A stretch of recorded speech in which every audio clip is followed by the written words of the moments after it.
Welcome to Vassals of Kingsgrave, and this is WolfCast edition. So, I'd like to say back by popular demand, but only about 2 people asked when's the next episode. But still, that's one voice out there can make a difference. So one voice is like the key for like changes that we make to the format, or like changes to our intros and also episode ideas. So that's why we would always encourage you to jump onto Facebook or YouTube and post comments, reviews, and we'll of course aim to improve whatever we can. Well, my name is Glenn, and I am Douglas Rivers from the Podcast Ice and Fire forums, and I am delighted today to be joined by Claire. Hi, I'm Claire, DocSister24 on the forums. Returning again is David. Hi, I'm David, Church of Starry Wisdom on the forums. We do have a treat for you today. I believe we have a brand new host, so Matthieu.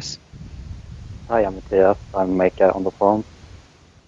And for those out there, that one person that asked, what about Kraken Cast? Yeah, what about a treat for Kraken you Cast? too. Here we go, we've got Duncan. Hey, my name's Duncan, also known as Valkyrist on the forums. That's right, Duncan. There was someone out there that did ask, is Kraken Cast returning? And we had to break the sad news that I don't think they are. Oh, there we go, my one fan. Yeah, no Kraken Cast for this season, but who knows what happens next year, we'll see. What is dead may never die. And Matthieu, so tell us about your story, how you got into the series and eventual TV show, and I guess what drove you to wanting to become involved with VOK. Well, I was legitimately enough TV show watcher first and a book reader second. So I have watched the first season of Game of Thrones, and then I read Clash of Kings and onwards, so I didn't have to wait for Dance with Dragons. But then I have to wait for the winter, of course. But I really liked Clash of Kings. It's almost my favorite book next to Storm of Swords, I think, because I read it first. It's my favorite, I think. I got interested, and I swallowed everything, and I read all the things I could online, and then I found a podcast of Ice and Fire, and eventually Vassals of Kingsgrave, and here I am, and that's my story. I think that's quite common across like everyone that has came on to VOK, that they did start reading the books after the TV show came out. Is that the same for everyone here? Yeah. It is for me anyway. Yeah, that's what I did. Yeah, definitely my case too. Starting with you, Claire, so your lemon cake rating. I think I would give it 5 lemon cakes just for the fan service. I appreciated the fan service, and that was about it for me. What do you mean by fan service? Well, just like the Stark reunion, like kind of finally everybody kind of coming together, them kind of like speeding along Dany's storyline in the sense that I didn't realize that things were going to be happening that quickly. So yeah, that for me was fan service. What about yourself, David? I'd probably give it a 2. I really like what's going on in like Landing with the High Sparrow and everyone else. That's pretty interesting. Everything else just kind of seems a little boring. Have you what's been your favorite episode this season? Probably this one, which doesn't really say that much, but you know. No, that's okay. Matthieu? I give it a 4 out of 5. I really liked the show-only dialogue, if you can say that, because I thought it was really well written. A lot of talk is between 2 characters that really, for the show, was really good, I think. So I give it a 4 out of 5. And finally, Duncan? I'd probably give it 3.5 lemon cakes. I loved some parts of it, like the stuff at the wall, obviously. But there was a few other parts I thought were kind of lame, like the stuff at the Vale and some parts of Vaes Dothrak, especially with Jorah and Dario. But overall, I thought it was awesome how like hopeful the episode was, and just in general, like you had all these really powerful resolves. Like it feels like a lot of the characters have just been sort of scattered to the winds, and there's very little hope because no one really knows what they're doing. But you had a lot of reunions, especially like sibling reunions this episode, which was really cool. And a lot of like key decisions seem to be being made, so we're off on a definitive trajectory. And I thought the episode hung together pretty well. The scenes were more coherent because you had different sides of different fights sort of coming together, like Winterfell versus the Wall and Meereen and Vaes Dothrak, and how they interconnected. So I thought that worked well. And yeah, the themes of sibling reunions that just sort of brought it all nicely together. So yeah, I was pretty positive on the episode. Yeah, definitely. I think my favourite episode has been episode 2, and this one I think is like the second favourite. So I would have given episode 2 a 4, probably give this one like 3.75, so just a bit above episode 1. So I think that I was big sap for like the reunion scene between Jon and Sansa. I felt that the scene between Brienne and Melisandre was a bit sketchy, but I just felt like it was like fake, that it wouldn't actually happen in these characters, and like it wouldn't be something the characters would say. But I did think that it was a strong, like solid ending with Daenerys just walking through the fire, like Jesus walking on water, and just all the big budget, high tech effects. Just loved that part of the episode. Personally, I think I read a little more Terminator walking through fire with the Daenerys thing than Jesus walking on water. I seriously like the music in the background. Well, with that scene, I know that I've seen a few criticisms of it online that they're comparing to, well, the fact that it was like a carbon copy of the so season 1 finale where she does the same thing. That was the one criticism I had of it, but yeah, it was still a great scene that pushed the story forward. But I know that some people are saying, oh, but it only happened the one time in the books. It doesn't mean that she's indestructible. She can still be burned alive. It does really feel like this season is a lot of fan service and fan fiction, and in some ways that's awesome when you get Stark reunions and it's fist pump moment, but other times it just seems like they're just doing like the greatest hits, like, oh, you like this in the first season, let's have it again. I feel like it could be down to the lack of material, so they want to stick to what they know is going to make people happy. Possibly, yeah. But I thought that the best part of it was the fact that it did end with Daenerys, because at that point, like towards the end of the episode, there was the scene where it goes to the wall, and I rolled my eyes so far back, just thinking, again? Because it just feels like every episode has started with the wall and ended with the wall. And I thought, are they doing this again? So that's what really made it refreshing for me, that it did end with another character. Ending the story, ending the episodes. Yeah, that's a good point. We do tend to bookend a lot of episodes with the wall. And there's sort of those cheap cliffhangers, like, is Jon dead or is he alive? Find out next time, and then they start again at the wall. So it was nice to mix it up a bit, definitely. I thought for a while they're going to end with the shadow of Drogon or something swooping in there, but it wasn't going to be that. Yeah, I would have preferred like a Drogon kind of thing rather than a demigod, Dany is immortal savior kind of thing. Yeah, I was kind of like, no, like this is Drogon's moment. But I guess in a way I kind of liked that they didn't bring him in, because he is kind of, like the nuclear missile in, a knife fight. So it's just like... For a knife to dragon. Yeah. It's like, let her do things by herself. So I guess in a way it's kind of letting Dany kind of be self-sufficient without relying on Drogon or her dragons. There's dragon crutch every time. I'm definitely on the same page as you, Claire. I really appreciated the lack of like Dragon Ex Machina, and that they let her just take care of herself. And it was sort of like a mixture. So with that scene, it was a mixture of the season 1 finale and the season 3 finale, where you've got the fact that she walks through fire and survives from season 1, but you also have all the crowd bowing down to her, like in the scene from season 3 when she crowd surfs in that episode. Yeah, it is. It's kind of like a coming full circle kind of thing. And one of the things I thought was like a theme in the episode was like what Sansa says,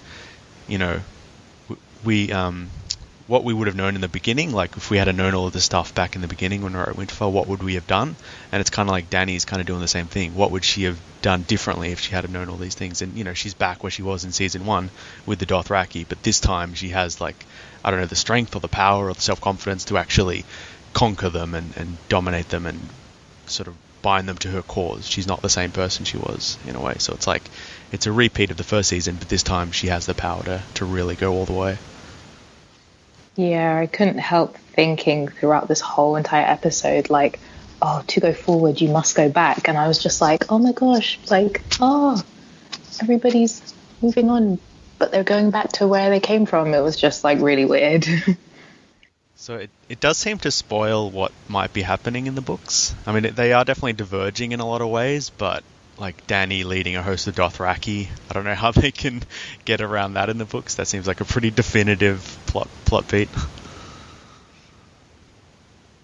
I guess it's a bit different in the books though, because she actually has Drogon when they meet her, so she may just kill them all right there and then and go to the Fairest Dothraki and conquer it and lead them all. So it's more from a position of power rather than, I guess, magic fire invulnerability. I take it since the rest of you are watching the show too, you're not really concerned about like book spoilers this way or anything, or how do you feel about it? I'm concerned, but I just can't like not watch the show because like everyone else is talking about it, and I don't really want to be cut out. It's like the only thing we have until the new book's release, so I can't really help myself, even though I don't really want to be spoiled. But yeah, I guess I just have to deal with it. I was just saying that I kind of feel the same way, and I'm a bit apprehensive, but at the same time I kind of look at the show and the books as like separate entities.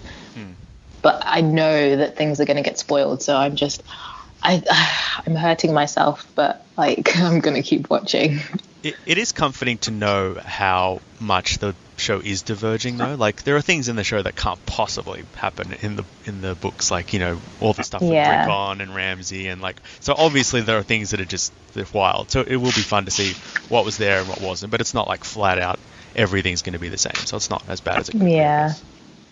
Sometimes I watch movies and then go back and read the books, and it's like more exciting then because there's some really good scene that's coming up or some good chapter that I know will happen, and it's like so exciting to get to that point. So you just read on and in maybe 50 pages that big fire scene or like birthing scene will happen, and it's the journey of getting to that point, so it's like a different experience with reading. Yeah, I have that with Harry Potter. I had that with Gone with the Wind. Not to talk about content or anything with them though, but how many of you have done like read the spoiler chapters or whatever that have come out? Yeah, I've read 2. So I started off and I read the Theon chapter, then I read the Arianne chapter, but then I thought I'll stop at this point because I would rather just have the finished product all in one piece when it comes and not read ahead. Yeah, that's very disciplined. I just read it as soon as it comes out. Like I've read everything that he's released so far. I've like read summaries of readings that he's only read at conventions. Yeah, everything I can get my hands on really. Yeah, me too. I've read all of them. All I haven't read is the last Arianne chapter. That's the only one. I've listened to discussions of the other chapters, but I mean the only one that I've read is the recent Arianne chapter. The next, so the big pivotal scene would be, of course, the Wall storyline. So that's taking up a lot of focus with the show and where the show's going this season. So we've got the big reunion that we discussed earlier between Sansa and Jon. Did you guys think it would happen this quickly? Because it was just like as soon as the episode opens and it's there right in front of you. So that surprised me that they got to that point so quickly. Yeah, no, I didn't expect it. I thought, like, I don't know, they just keep teasing it again and again that I never thought it would happen. Like Bran watching Jon fight and wanting to call out but can't, and like I thought Sansa was get involved in like the Northern Conspiracy, or she was going to go south or something, but I never expected her to actually reach the wall. So it was so awesome when it happened.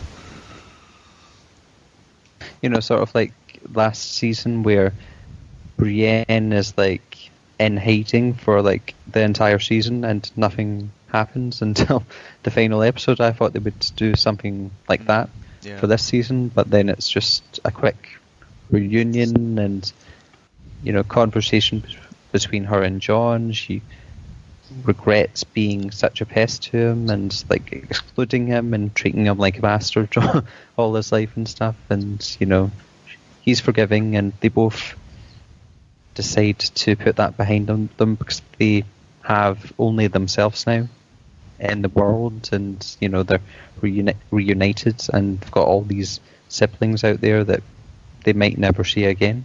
So I thought it was a beautiful reunion scene between those two. I was personally a little disappointed in it. Like, looking at their interaction, to me it kind of read more like a third-person critique of their characters in the books rather than like things they might actually say to each other or a natural flowing discussion. At least that's kind of what I can definitely agree with that. I felt that when I was watching the scene, that it just didn't feel like two people of that century or time period would have that sort of conversation. It was a modern 21st century conversation. I think the way they talk about each other was almost like they were talking about different characters because they've changed so much. So when they look back at Winterfell, it is like this foreign country, this foreign land, and they're describing people who they no longer are. So Jon's describing what he was like, and Sansa's describing what she was like. Oh, I was so stupid. If only I could talk to that person again. But I just loved it. Like, just it felt like so much warmth just like filled the screen when they hugged, and like they've just been so cold and embittered and abused and like just crushed by the forces of the world. So when they just hugged, it just felt like, oh, so much, I don't know, so much warmth and humanity just flowed through them, and it's like they remembered who they were. They remembered everything they used to be and what they loved, and the family and the memories of Winterfell, and it just all the Stark feels just flowed back in, because I feel like ever since the Red Wedding, I've just been trying to push it down, like, oh, you just can't get tied up, trust in other characters, invest in other characters, you can't think about the Starks anymore, they're done. But when they hugged, it's like it all just came flooding back. Starks for life. Yeah, definitely. I was holding my my breath when they first saw each other, just waiting for them to hug each other, and I like finally exhaled when they did, because I felt like something was just going to come and ruin the scene, so I didn't want to get too invested. And then when it happened, it was too much. Like I just remember being really emotional, and the people I was watching the episode with were just kind of looking at me like, why? And I'm just like, I just don't understand. I know, we're just conditioned to assume the worst, like Ramsay's just going to pop out of a trapdoor and stab them both or something. It's just holding your breath the whole time, yeah. Yeah. Yeah, but that comes later with the pink letter. Yeah. I was happy with the pink letter, though. It was also interesting how it's Sansa and Jon, because it's sort of like the least likely reunion, I guess, just in terms of characters. Like, you think Arya and Jon have such a close relationship. Arya and Jon, or Bran maybe, or someone like that. Whereas Sansa and Jon, I don't think they've ever had a scene together until then. But they've just got those memories of that place in Winterfell that you see kind of in the vision that Bran has, and that's kind of that's enough to bind them together. Did any of you know there were Jon and Sansa shippers? I'm just reading this. No, there's not. They can't. That's I'm just reading this article on VOX.com, and it's like the 7 winners from the latest Game of Thrones episodes, and winner number 6, Jon/Sansa shippers, and then it goes on to how people think they'll go on to have a relationship. God. I mean, people will ship anything, and please do tell us. Oh my gosh. But number 1 was Daenerys from the episode, of course. I'm pretty sure people are going to start to ship Brienne and Tormund. Yes, that's what I was going to say. That's the real shit. This episode. Yeah. A sensuous bite of mutton. Droopy eyes. The eyebrows. She doesn't seem into it though. She could be into it. Just a bit freaked out by somebody actually showing interest. Do you think we'll get in future episodes maybe a scene where Sansa describes how horrible Ramsay was to her and like how he treated her? Possibly. Or will that just be... I think it's probably just known. I mean, she seems to confide in Brienne a little bit, and maybe Jon... I don't understand. Did Jon actually know that Sansa and Ramsay had been married, or was that just something that never reached the wall? I think it did. I think there was like an offhand comment from last season, and they said someone told Jon that Sansa's now married to Ramsay Bolton. I guess before or after? I guess maybe he didn't know who Ramsay was at that point. It's only now he realized what a psychopath he is.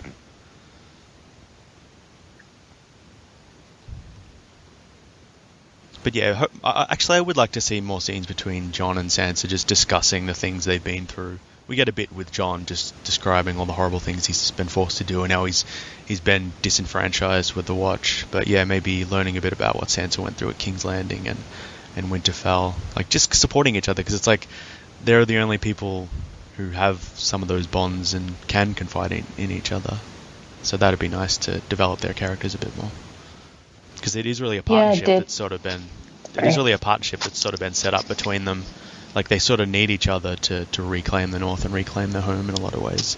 Sansa is the sort of... she's the, I don't know, the more political mind, and Jon's the more sort of martial mind. That was amazing how she just showed so much passion and confidence when she was talking about how, we have to fight back and take our home back, take Winterfell back. Yeah. And Jon, you have this wildling army, get them involved, and we can take our home back. That was just one of my highlights of the episode. Is that supposed to be the show equivalent of the Mountain Clans? Because that's the number is about the same. Does that mean we're going to get a great Tormund speech where he talks about wanting to bathe in Bolton blood next episode? Or? Yeah, maybe. I hope so. But on the discussion of Ramsay, let's go on to someone who has met their demise, sadly. That would be Tonks, a.k.a. Osha, is gone after tonight's episode. Yeah, pretty ignoble end for a pretty cool character. I was personally really glad it happened, just because I was just absolutely dreading another season full of torture and disgustingness and all that. So it was good that it's just over and done with. Do you think the Rickon thing was even necessary? Because it just seems to be more motivation for Jon and Sansa to retake Winterfell, but it seemed like there was enough at that point. Merely threatening the wildlings and Sansa would be enough to declare war. I don't know what the Rickon thing just kind of complicates the issue. Yeah, I felt like I think when Jon read out the kind of the bit about how Ramsay was going to slaughter every wildling babe and woman, I think I clapped at that moment, thank you, Ramsay, thank you for giving the wildlings a reason to join the battle. Exactly. Yeah. He united them all under one banner. Yeah. It's what Claire was saying, it's fan service, so they might not need to involve Rickon, but it gives that extra motivation, and also it answers the questions on IMDb, where is Rickon going, or where is he just now, or what happened to Rickon. They really do seem to be trying to tie up all the loose ends this season. Yeah, that's a good point. Either killing them or bringing them back willing them back into the conflict. It is nice to, the idea of the Starks reconvening at Winterfell, kicking the Boltons out and starting to regather. That's a nice sort of sentiment. So I don't mind it too much, but the whole Tonks and Shaggy Dog killing thing was kind of a bit gratuitous. And it's do we really need more motivation for hating Ramsay? Is anyone on the fence about Ramsay yet? Still? No, he's definitely going to be sitting the Iron Throne by the end of the season. A blood-soaked Iron Throne, yeah. He's kind of like the reverse of Dany. He's just he's got this impossible plot armor. He can just walk through anything and survive. He's a super demigod kind of villain. Yeah, I definitely see what you mean. I mean, with the scene with Osha, like, what was the whole point of him bringing her in just to toy with her? I mean, I guess I'm answering my own question, but still. Do we think that he'll, torture Rickon, or we'll see it on screen? Well, I mean, you think in the books that would be impossible. Like, the Northern Lords, even the ones loyal to Ramsay, would never stand for... Oh, actually, no. Now that I've said that, I realise that he does some pretty horrible things to Arya. Or the fake Arya, I guess. And no one really objected to that, so maybe he will torture Rickon. But, like, lopping off bits of a Stark and sending it to Jon. Like, you think the Northern Lords would take umbrage. It kind of... The betrayal of Rickon also hurts this idea of the Northern loyalty as well, because, like, the Umbers are just... the Umbers and the Karstarks, they'll turn on a dime. They have no lasting loyalty for the Starks. So the Manderleys are kind of the only hope left for the Northern conspiracy and allies for Jon, I guess. I like that double entendre you had there of take umbrage. Thanks for that. What was I entendring? Oh, just with like umbers and umbrage. Oh, right, okay. Yeah, that was intended, yeah. Although, could they have done it without having Osha back? Seems like so weird that they brought her back and then killed her the next episode. Well, you need what's her name? Osha. I keep thinking of Tonks. You need Osha in order for the audience to recognize her, because they're not going to recognize Rickon. So I guess we're getting Bastard Bowl at the end of the season. Snow versus Snow. Get hype. Oh well, that's the big. All they talk about episode 9. The big battle scene, of course. The most expensive episode, supposedly. I just want Jon to feed Ramsay to Ghost, because Ramsay's always feeding people to his dogs. Maybe that's a bit brutal. That's for me. That's not brutal enough. but I mean, like, Jon and Sansa need to, like, step away from that brutality, and a simple decapitation should be enough for their bloodlust. They don't want to follow Ramsay's path. Oh, I forgot we had another reunite tonight. That would be between Theon and Yara, of course. So eventually he makes his way home. He did promise in episode 1 that he's going home, and we were sort of left in there about what home was to him. But we see that he arrives back in Pike, and just before Yara is to have the Queen's Moot or King's Moot ceremony, and he promises to try and get her elected on the Salt Throne, as they call it.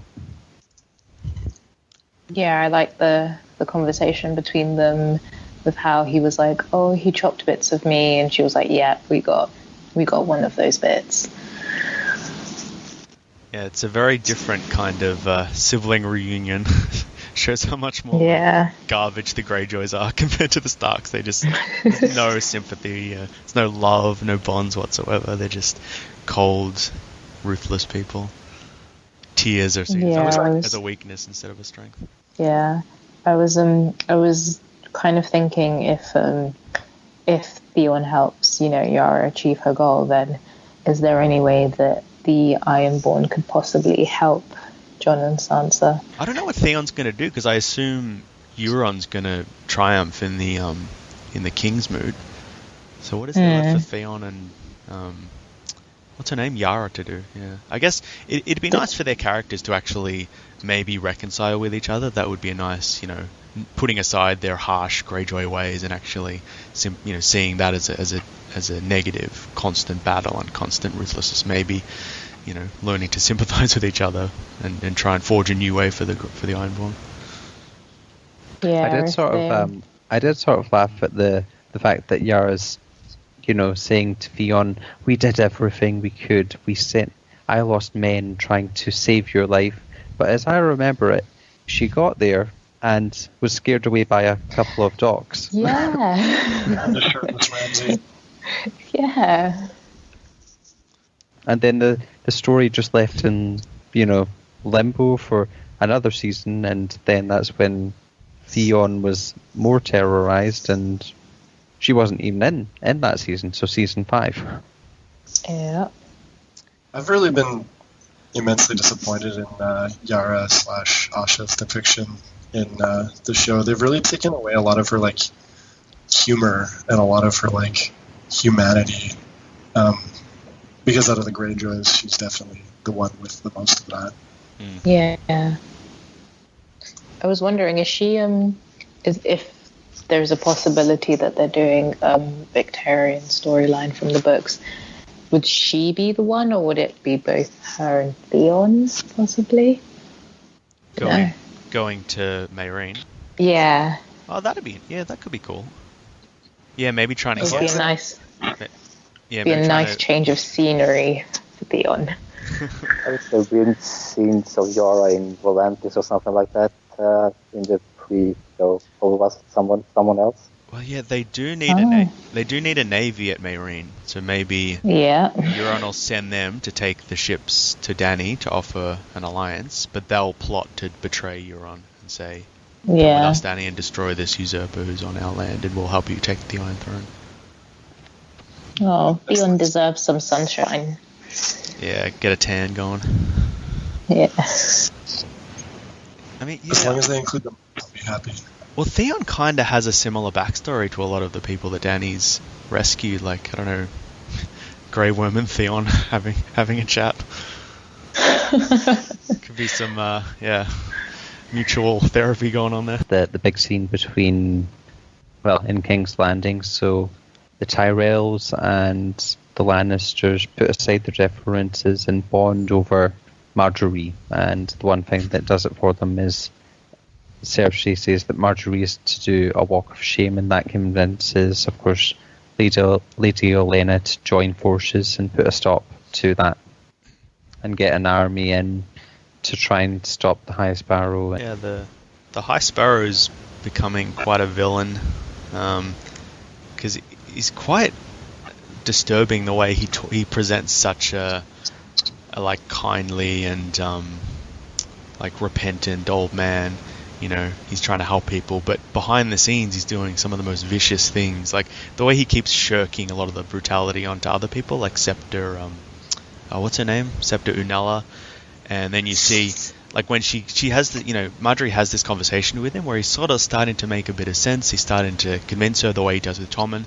But then she goes to see Loras and she sees the horrific brutality that's been enacted upon him. And it's like you see some of the horrible workings behind the High Sparrow, some of the hypocrisies, that he speaks such a pious game, but beneath he's just as brutal as, well, maybe not just as brutal, but in the same ballpark as someone like Ramsay.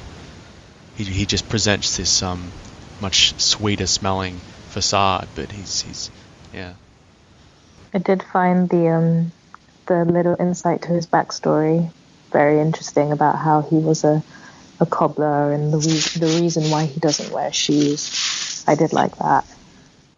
Is the cobbler part from Septon Marybald in the books too, or is that just separate? Yeah, Marybald it wasn't a smith, but it was something similar to a smith. I'm trying to think.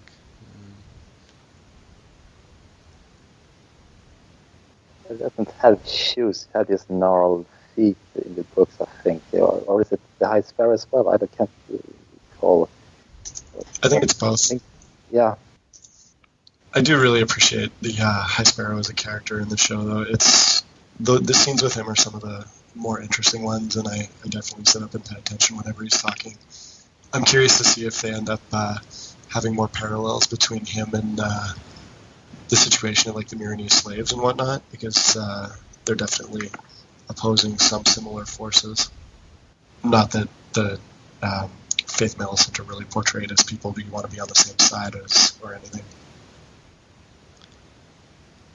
He's also something of a parallel with, say, Melisandre, but for some reason I find her slightly more sympathetic. I don't know, like obviously she does horrible things like burning people. I don't like her as a character. She's a bad guy, obviously, but like when she's racked with doubt and in the beginning of the season and she thinks she's doing the right thing, like she's seen visions that like they have to fight this unstoppable enemy in the north. Whereas I don't know, there's something somehow slightly worse with the High Sparrow, where he's not just killing people he doesn't believe in, he's trying to like reprogram them. Like obviously they're both villains in the same league, they're both horrible religious fanatics, but there's something even seemingly more dangerous about the High Sparrow. Like he's trying to just brainwash people and reprogram them and crush any kind of humanity and make them submit utterly to this divine will. I don't know, it's creepy. It's also because he has institutional power too, but Melisandre has been kind of brought low by her failure of prophecy.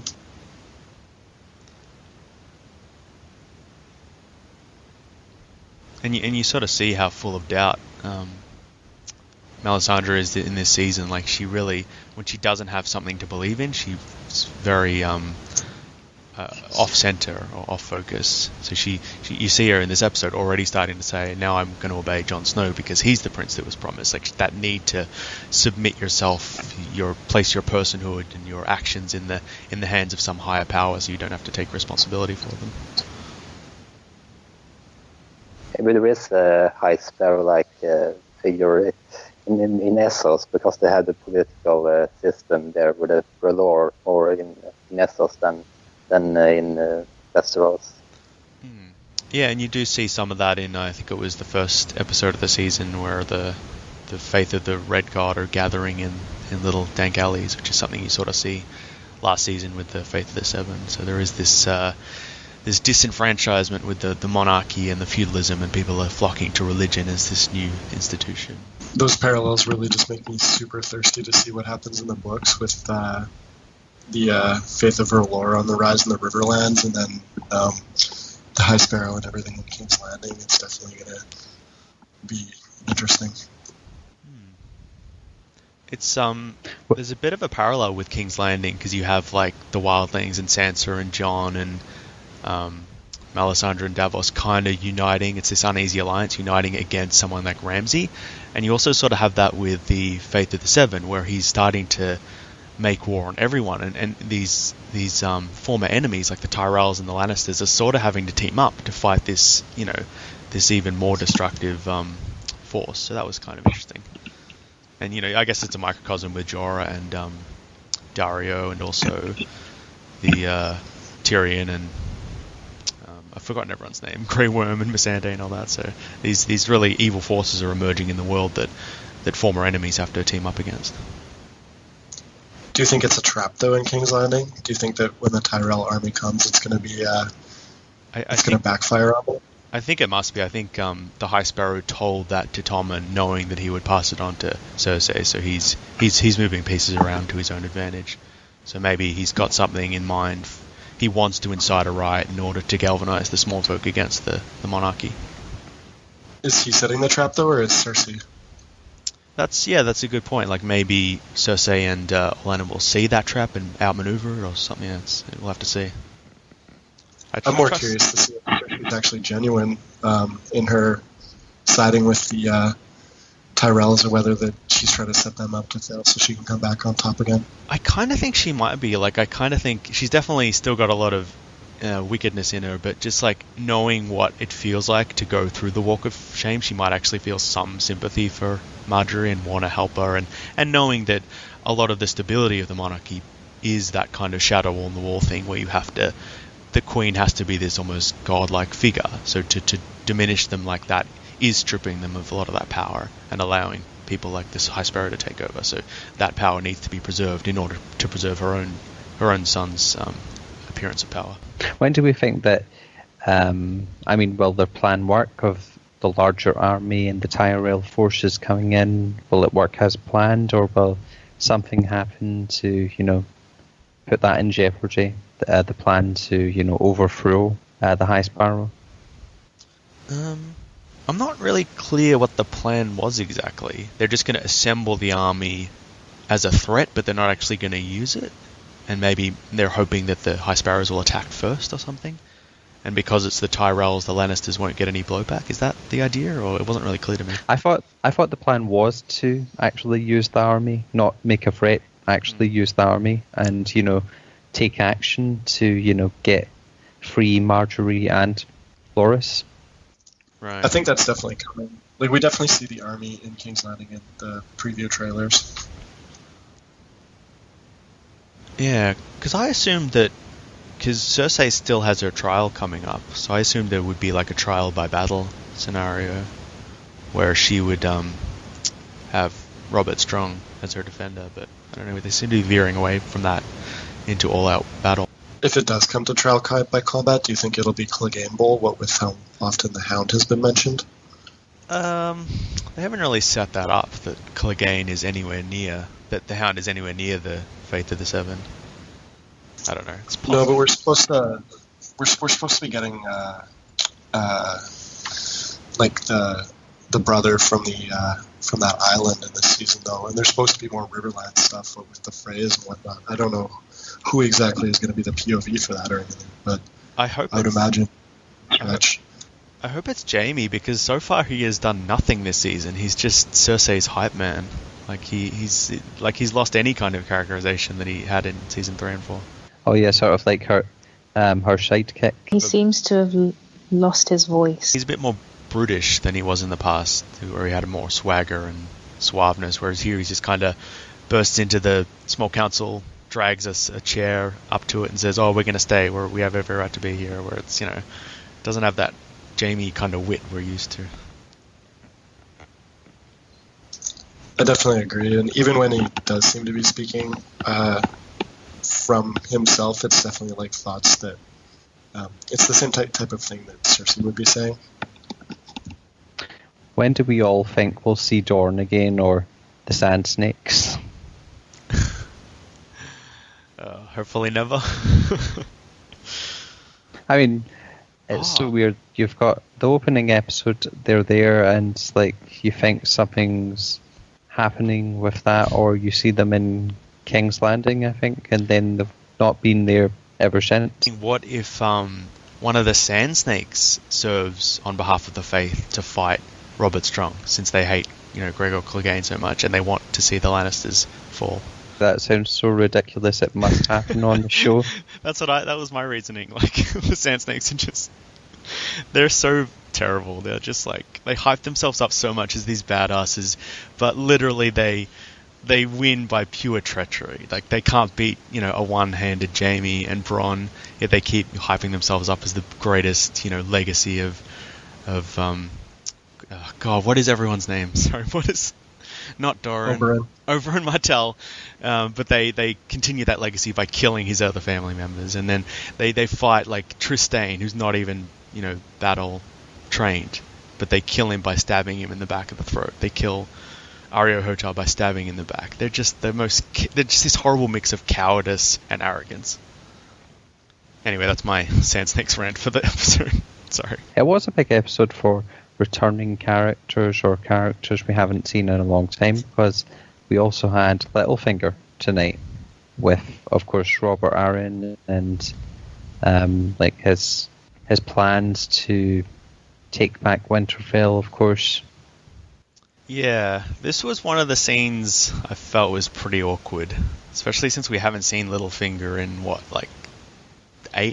7 episodes, and he just, like, what's he been doing this whole time? And like his grip on Sweet Robin, like, was that ever established? It just seems a bit just thin. I don't know. It came out of nowhere a bit. It felt a bit rushed as well. Yeah, and that, like, again, Littlefinger is so suave and, like, in the books, and he's so subtle and nuanced in what he does, whereas here he's just, like, it's such a blatant lie. Like, the Boltons attacked us on the way up the Vale. Like, the Boltons aren't going to be crossing territories. I don't know, it just seems ridiculous to me. And he does it, the idea of Littlefinger, he does everything behind closed doors. He's subtle. Like, here he's just calling someone out and encouraging the Lord of the Vale to have him executed. Like, it's so clumsy and silly. I think what we're seeing with a lot of the characters is just that they're not kind of... It's not George R. R. Martin in the sense it's very evident. Yeah, I think it's kind of like what we're talking about with the Ironborn. Like, some things they are established and they're carried out, whereas other things they just sort of forget about them and they don't have time to go into it, so they just keep checking back every, once a season, and it just feels really like a stopgap, like they're just filling in. They're catching you up really quickly, but they haven't really done any effort to establish them. I mean, it takes up very little of the episode. It just stuck out to me like a sore thumb. Actually, speaking of Theon and the Ironborn too, who is actually willing to give him a boat ride to Pike? Is that oh my god, I'm forgetting every character. The guy who's paddling around the narrow sea. Oh, Gendry? Yeah, he's like Gendry's taxi service. If it was Gendry, he definitely got a boat upgrade though. Yeah, he's been working hard, adding new installments to the boat, renovations. Is he still the only one rowing in that gigantic boat though? I'm sure he has a whole crew of pirates by now. Maybe there's some merchants going to the Iron Islands. Yeah, it's probably just the merchant ship. Yeah. Yeah, but still, he's like the most known hated person in the North or whatever. Although I think there probably are still some Ironborns on the the western coast. Like, don't they still have some captured castles? Maybe he got one of their ships to take him back. Did they ever take any castles except Winterfell in the show, or was it just Winterfell, the Ironborn? No. They took Deepwood Motte and Moat Cailin. I mean, they lost those, right. But on the Stony Shore, they would have taken villages and things. So maybe they still have a toehold in the west. Yeah. I believe the only storyline we haven't covered is Tyrion and Varys, and of course his leadership in Marine. We've not covered that so far, but this was maybe 2:30, 2:45, and this is where I was becoming a bit drowsy and falling asleep, so I didn't really pick up on that. But what was your opinions on that part of the episode? I liked the fact that Tyrion kind of showed the more kind of political side of it, whereas I understand that kind of the whole situation, a lot of people wanted to be kind of very hot-headed and act. And I don't know, like the way Tyrion presented the situation, it seemed a lot more kind of level-headed to me, a bit more reasonable, a bit more realistic, which I liked, as opposed to Dany swooping in, changing everything, and then leaving. Yeah, it's kind of like the benefit of an outsider coming in and mediating the situation. He's not really emotionally invested in one side or the other, so he can just look at things and say, obviously slavery is evil, it needs to be obliterated, but it's just wiping it out all in one go is impractical. You need a new system to replace it with, and you need that system to be deconstructed over time and then reconstructed in its place. Yeah.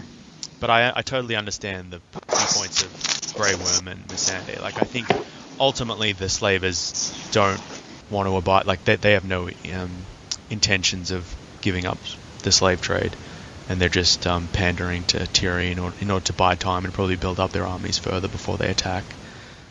So I think it'll eventually come to war. But I appreciated the idea that there's sort of a contrast between some of the characters. Like, Tyrion is trying to compromise. Like, he thinks that stability and peace is more important than just absolute victory for your cause, and you see that in the previous seasons with Dany. She is an absolutist. She triumphs and she conquers, but then she can't govern effectively because there's nothing stable to govern on. So Tyrion, it's a nice partnership, and it kind of echoes Sansa and Jon nicely. Dany is the conqueror, and Tyrion is the person who governs. So I think it makes sense. But I think ultimately the slavers will just be revealed to be evil, and it'll come to war in the end. Yeah. I was kind of horrified at it, and definitely it's revelatory of why I don't like Tyrion in a lot of ways as a character, because he comes in and he's in Westeros. He exists essentially as a slave master himself. So he's basically telling the slave masters, "Look, we can keep all the slaves. We just don't call them slaves. We call them serfs. It makes it better." Yeah, that's a good point. Like, just rebranding slavery under a different name Whereas Dany, the whole point of Dany's campaign is to smash it all together and, create a revolution and create an entire new world. So in that respect, he is really diluting Dany's message, and it could cause problems. But my thing with Dany is that, I understand that she wants to smash it completely, but she wants to get rid of, the kind of hierarchy, but still be on top, in a sense, still be Daenerys Targaryen. Exactly, yeah. She wants to be thought of as a god, and everyone's equal except for her, who is a god. Yeah. Definitely, that's part of her hypocrisy, but still. Unless Tyrion's also, he might just be biding time, waiting for, Dany and Drogon to come back or something.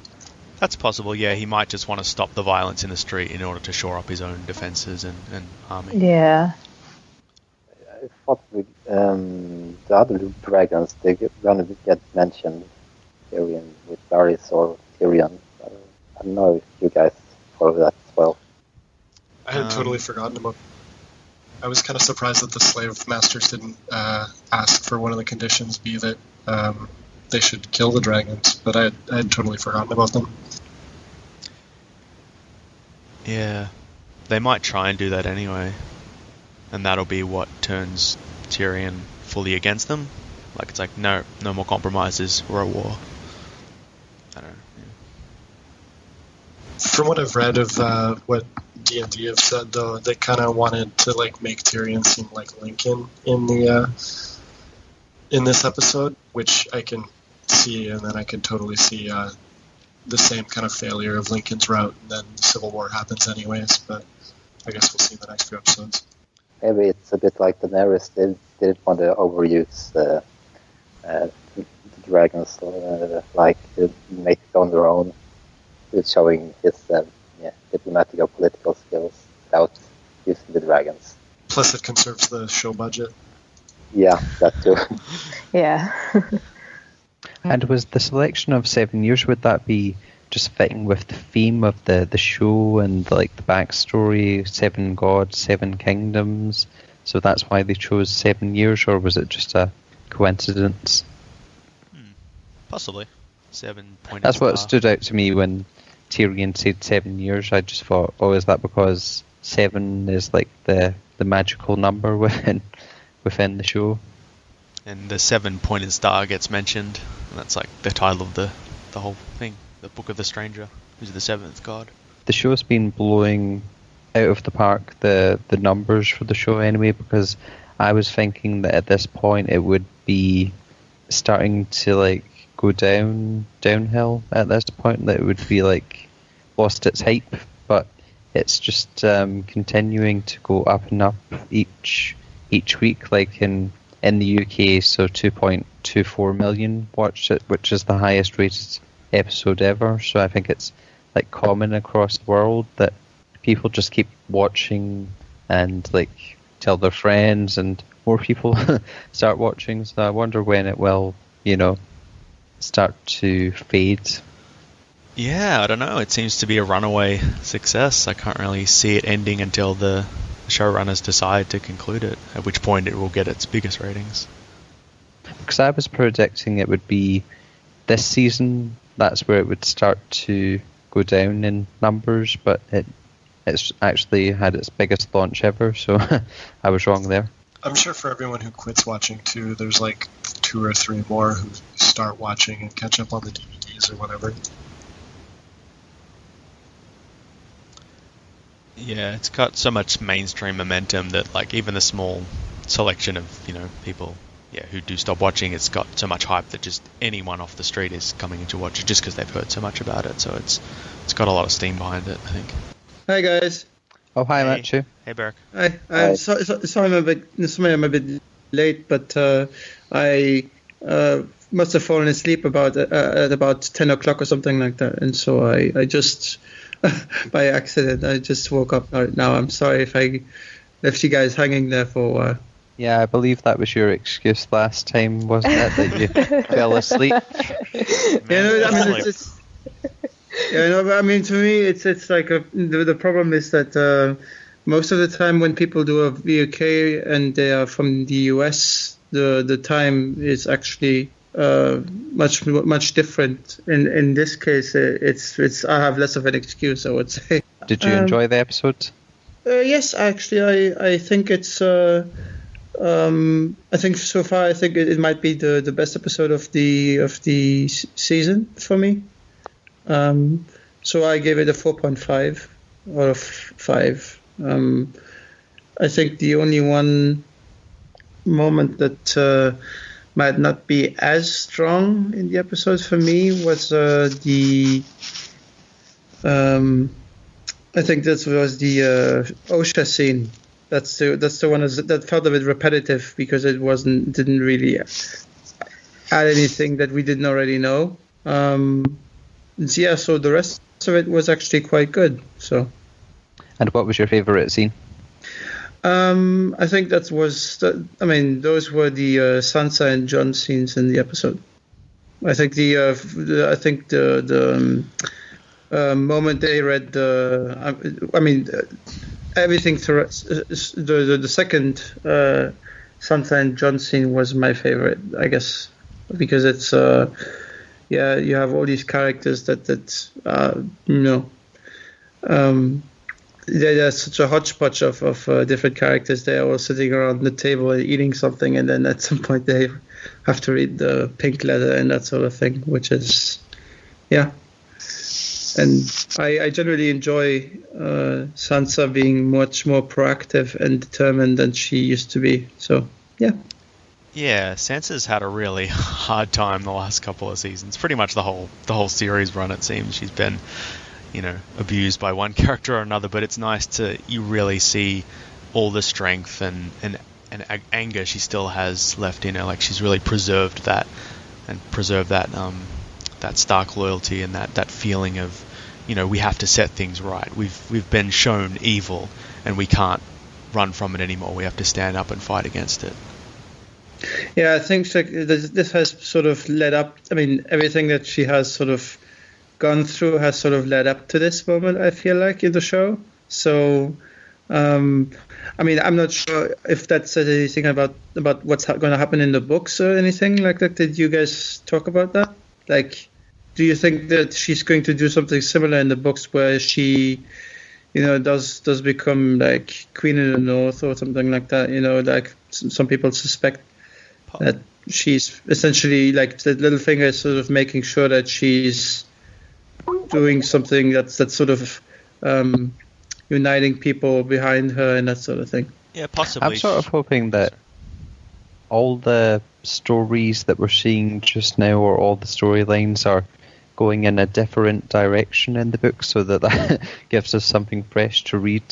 But with certain characters like Cersei, I think that's probably accurate to what's going to happen in the books.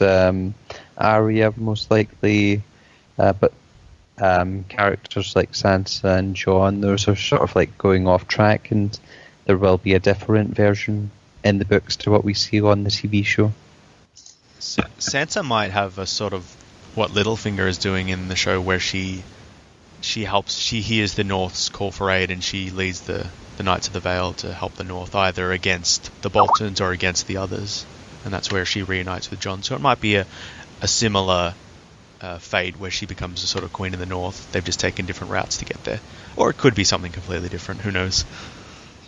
Yeah, I mean, to me, it's always been I always feel like in the books, it's she was much more let's say tied to Littlefinger and what she was doing than she was on the show, because in the show, obviously, they didn't keep him in the same place, and that's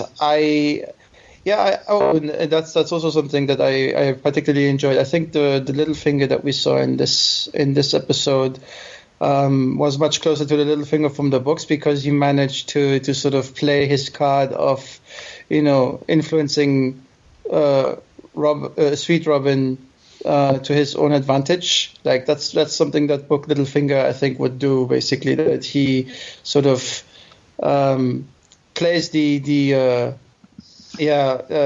kind uncle to the point where basically Sweet Robin is under is probably predisposed to do something to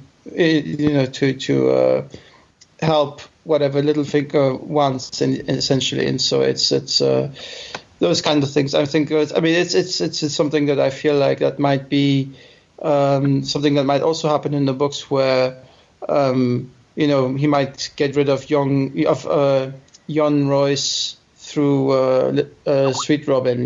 That basically he's a tool that Littlefinger uses whenever he needs to, right? Sweet Robin in the show is like a little Ramsay Bolton in the making. He needs to go. I don't know if you guys talked about the implications of Theon, for example, being at the Kingsmoot. Well, you'll have to listen to the episode to find out. It's that sort of thing. I feel like it might mean actually more if a character that we know is sort of there, instead of showing us just a couple of Iron Islanders who we have no connection to. That's why I feel like they're doing what they're doing on the show. So I feel like otherwise we might care less, because while Theon's sister is there, she's not a main character and we haven't seen her for a long time. So probably that's the reason why they tried to put Theon back in the Iron Islands.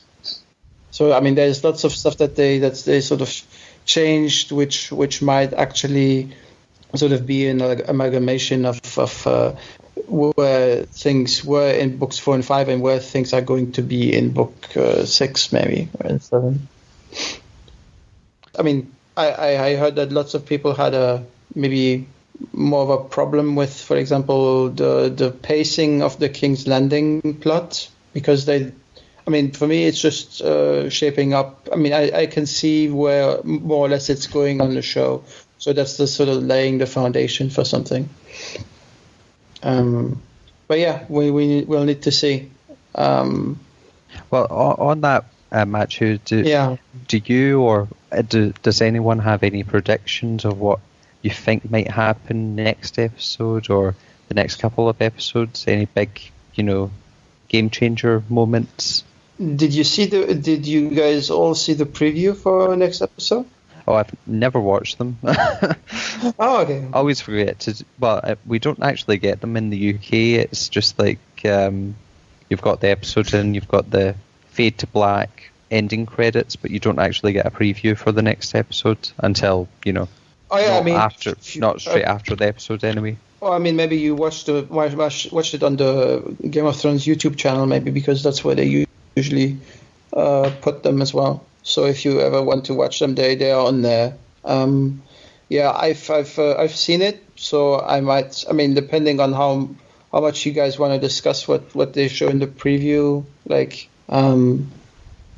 To me, I guess the point would be that I would like to see more of Bran. I'm not sure what we're going to see of Samwell's family. When we're going to get introduced to Rundle Tarly, who is basically supposed to be a Republican with a sword, essentially, in the books, right? He's sort of and he's been built up for a long time on the show as well, right? He's sort of constantly been mentioned by other characters around Sam and by Sam, so there's a lot of hype behind seeing those characters. It's I would like to see them sooner rather than later at some point, I guess, because then that means we can move past them and get Sam to the Citadel.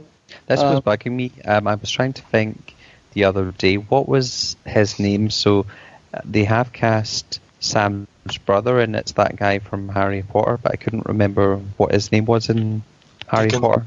Oh, Harry Potter. No, that's Is it Dickon? Yeah, that's the pun. That's a pun, right? It's sort of really on the nose, right? Not as good as Dickon Manwoody, but Of course. It's good as Dickon Manwoody. To me, the idea is also that we don't need to stretch out the R+L = J thing, right? Because I mean, maybe we do for show watchers, but at least book readers would probably like to put this behind them. It's good to have that drawn out and sort of extended. So I guess they're sort of doing that in stages every time we see Bran, and you'll get a bit more information, a bit more insight into that. What happens if they just reveal R% equals D, though? Well, that would never happen. But I always feel like there is probably something to the theory that because we haven't actually seen what happens in the tower, we always just have speculation that we never really understood. I mean, maybe there's some elements that we don't know in the books, right? That they might have knowledge of for the show, and so whatever happens to Hodor is linked to the Tower of Joy, Yeah, the Hodor vision was quite. Sorry. Go ahead. Yeah, the Hodor vision was quite eerie and interesting. I'm not sure if it was just a little bit of information or if they're going to expand upon that. Like what happened to Hodor and what is his role in all of this? Is he just and Mirror as well? It kind of feels like they're just trapped in this ice, this desolate Iceland. What is their journey going to be? Because it seems like Bran, as you say, might be sort of this window into exploring some of the prophecies surrounding Jon, and because we get that line from Melisandre, he's the prince that was promised, so maybe we'll get a bit of backstory on that, on why Jon is important. And I think from the preview for next episode that they're going to start involving the Night's King and all that a bit more, so we might get a bit of backstory on that. So that'll be more the mythology. Yeah. And then at the Wall, it seems like we've got a pretty firm direction, the uniting of the wildlings and Sansa and the Night's Watch against the Boltons to reclaim the North, because it feels like the Night's Watch is kind of destroyed at this point. Like there's 30 guys left, and then there's just the rest are just sort of holdovers from Stannis' army and lots and lots of wildlings. So it feels like there almost is no Lord Commander anymore. It's like there's no Night's Watch. It's basically just the North. You have to unite the North against the coming darkness. So that might be the storyline for this season. And I think Melisandre mentioned a prophecy or a vision about seeing Jon on the battlements of Winterfell. So that might be the end of the season. This big battle at Winterfell, killing Ramsay, raising the Stark banner above Winterfell, as it always has in my dreams. So that might be the cool storyline for the North. And Manderley, I'm not sure because Manderley is going to be a character. I'm not sure if he'll pretend to be. Are you sure about that though? Or did they just mention him? I heard he was cast. Okay. I'm not sure whether he'll bring forces to Jon's aid or whether he'll pretend to be one of Roos's friends and then betray him. Not Roose, Ramsay's friend, and then betray him from the inside, allowing Jon into the gates. So I guess we'll see how that unfolds. But bastard versus bastard seems to be the framework for the North, at least. Well, we know what we're getting from from the trailers. I think we might have noticed that there are some northern houses that they're going to see today, that they're going to see at some point, like Davos and Sansa.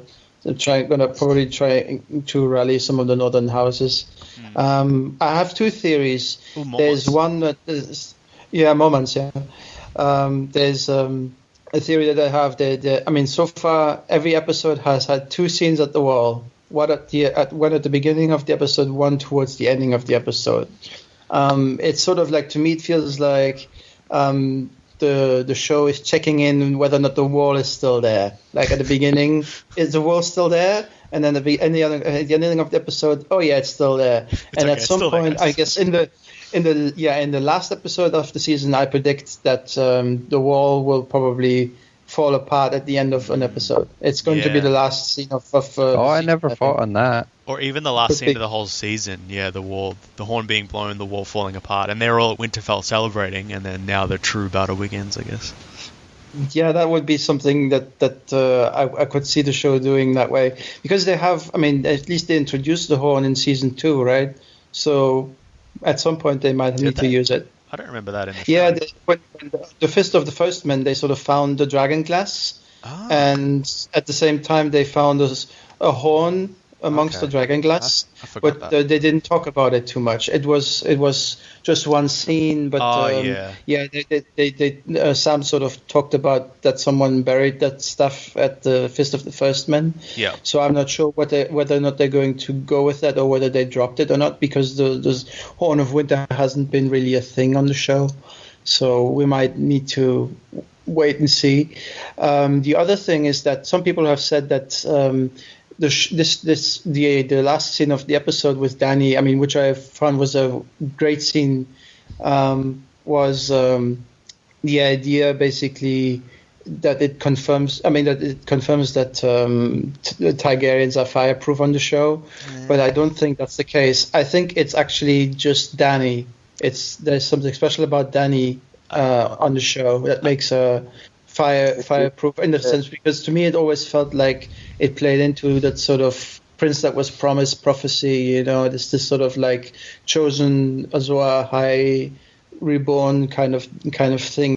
Yeah, I didn't really, as I mentioned before, I didn't really like the fire thing that much. Like, it was sort of like a rousing scene, but one, it seemed to just be aping off the scene at the end of the first season, which seemed like a bit of a cop-out. Like, I thought maybe something different could have been interesting. And two, the idea that she's invulnerable to fire, that never really sat well with me, because like it works in the first season or the first book for me because it's entwined with all this ambiguous magic. Like, we see that she has more vulnerability to fire because she has some Targ blood magic or whatever, but it's also intertwined with this ritual that Mary Mazdur performs, and it's the idea that death must pay for life, so Drogon dies so that Dany and her children may live.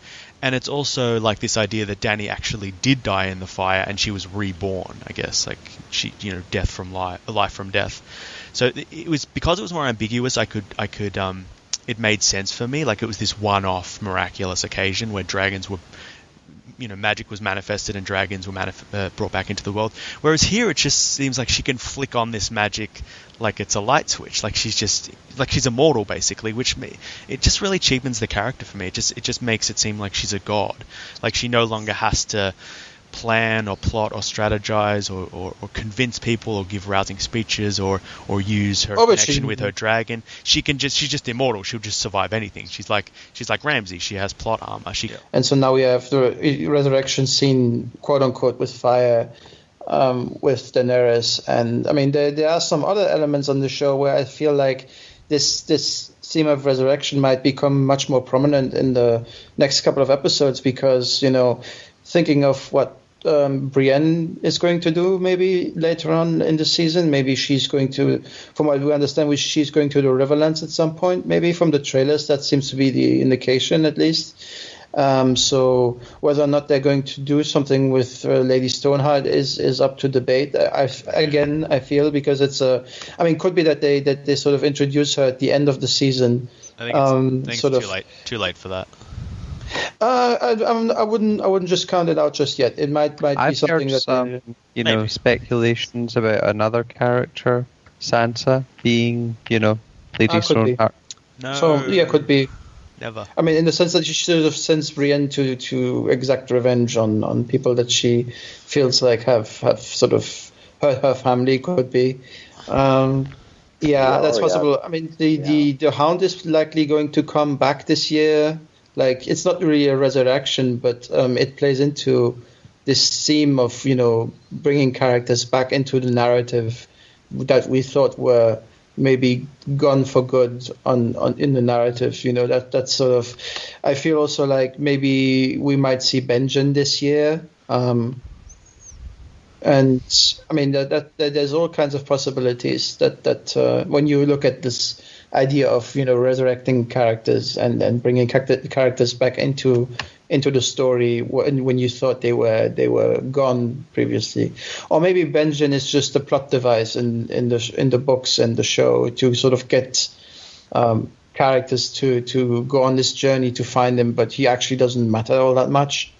I mean, but then again, they showed Benjen in the flashback with Eddard, so I think like they might have something in store for Benjen on the show. So I wouldn't just discount this idea of the Starks coming back into the story just yet. I had a couple of questions actually, but Go ahead. one I'll just backtrack for a sec to the talk about like magic with Daenerys being able to like withstand fire or whatnot. Somewhat related in terms of like things that are confirmed in the show for show canon. And I know it's last episode, but still, what did y'all think about the show's confirmation of like time travel, paradoxy type stuff with the Tower of Joy thing and Bran? Yeah, that was weird. Oh yeah. But that's also something that happened in the book, I think, because in the book he's trying to contact Ned in the Godswood when he's in the Winterfell, right? But yeah, Ned looks up, but I mean, it could have just been the wind. I mean, I don't know. It's kind of like. But that's sort of the same idea. It's sort of the same idea, isn't it? Because the three-eyed raven on the show says also something like maybe he just heard the wind, you know, and that's sort of maybe it's sort of trying to adapt that chapter into this flashback, you know. I guess that's it is for sure. Sorry. Do you think there'll be more made of it though? Do you think we're gonna get more stuff like that? Possibly, could be. I mean, seems like at least from what we saw in the trailers, at least there seems to be a possibility of the visions sort of impacting the outside world. Essentially, you know, because in the trailers they show this famous shot of the Night's King sort of grabbing Bran's arm, you know. And so it could be that sort of there are magic elements to it that sort of let Bran interact with the outside world, even though he's not in the present, but maybe in the past or even in the future. So it seems that there's a sort of interactive element present in the visions, I feel like. Even though for Bran, it's like... Sansa mentions when she's talking to Jon, like, I wish I could go back and tell myself not to go when we left Winterfell. So I was wondering if maybe Bran would go to like the day they left Winterfell and try and stop them or something. I mean, I don't know. Fix everything before everything happens, right? It's a weird sci-fi element to add into the mix, but it sort of works in this like sort of almost religious way. Like that's what gods are. There are people who can see everything, who can see the currents of time and space and destiny unfold before them.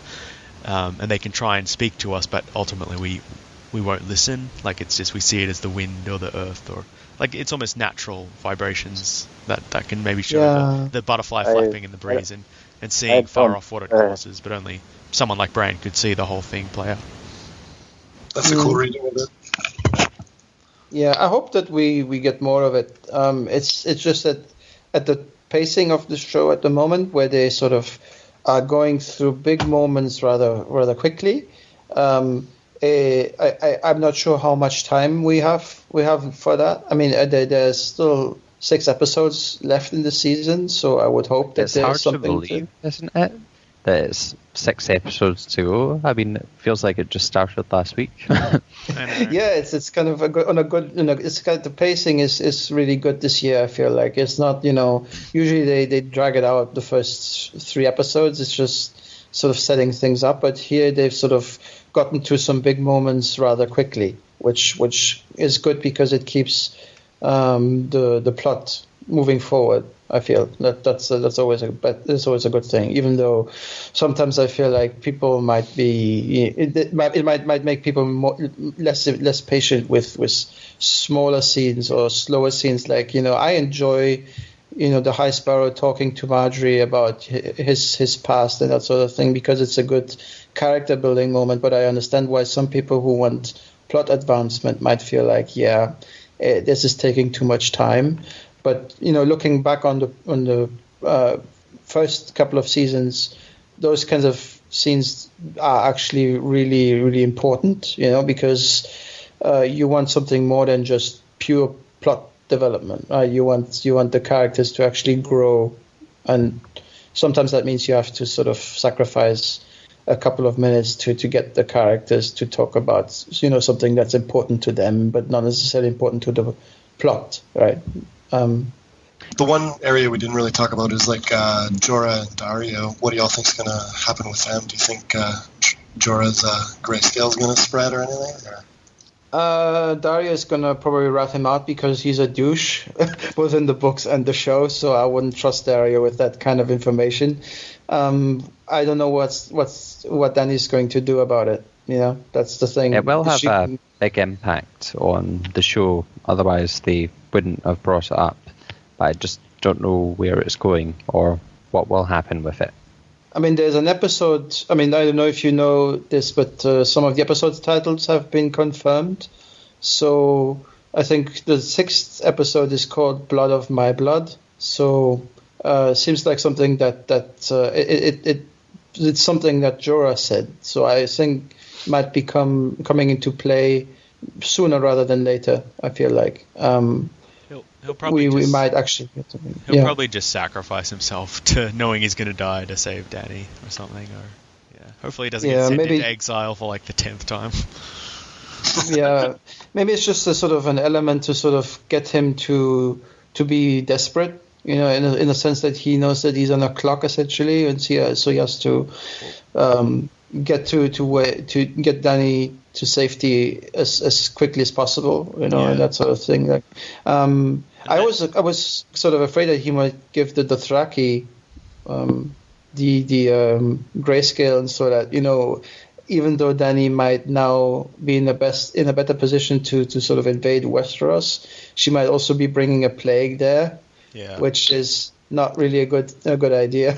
So in the books, John Connington has grayscale, and there's like theories that he may unleash a plague upon Westeros, and that'll throw everything into chaos as the others approach. So maybe that'll be the ultimate. Like they'll finally arrive at Westeros, and then Jorah will unwittingly unleash this plague upon the.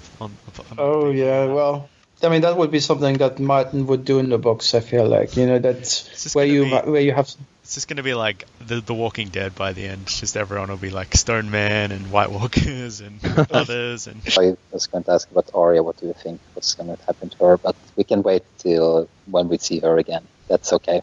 It's so weird because in last season they did something similar where you seen her for the first few episodes, but then you didn't see her again until like episode 8 or something like that. Yeah. No, I think we might see her sooner this year. We might see her. That would actually be a cool irony that she's sort of destroying everyone's hope by she becomes the agent, fulfilling her destiny, the arbiter of death, and then she sees the dragon. And she's like, "No, I want to join you." I wonder if people are going to, if that happens, like.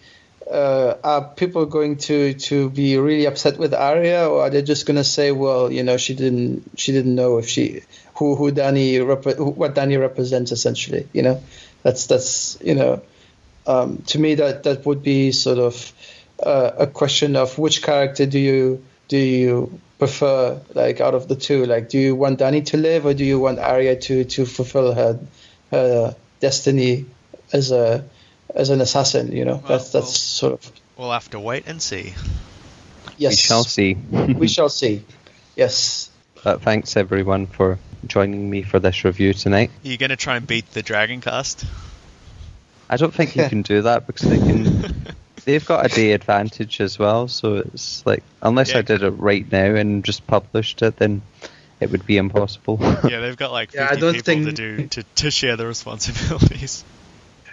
Yeah, I don't think direwolves can beat dragons, so we might just have to accept that. Just hang back, be the nice dessert at the end of the week. Yeah. WolfCast is good though because it does have less hosts than Dragoncast, so it's for new people it's a great one to jump onto.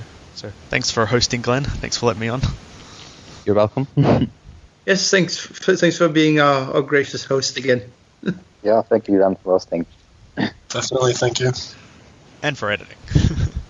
And obviously, we also want to thank our listeners. All three of them. You can all three of them. Yeah, you can listen to our podcast on VOK, Vassals of Kingsgrave. And don't forget to demand the next episode. Where's a review of episode 5? I demand it. Yeah. We love that. So, if we demand more Kraken casts, will that happen too, or? No, that will not. No, that takes too much time to. Yeah, I know how long editing takes. It's very time consuming, so I won't be able to do it this year. How is the grad work going, Duncan?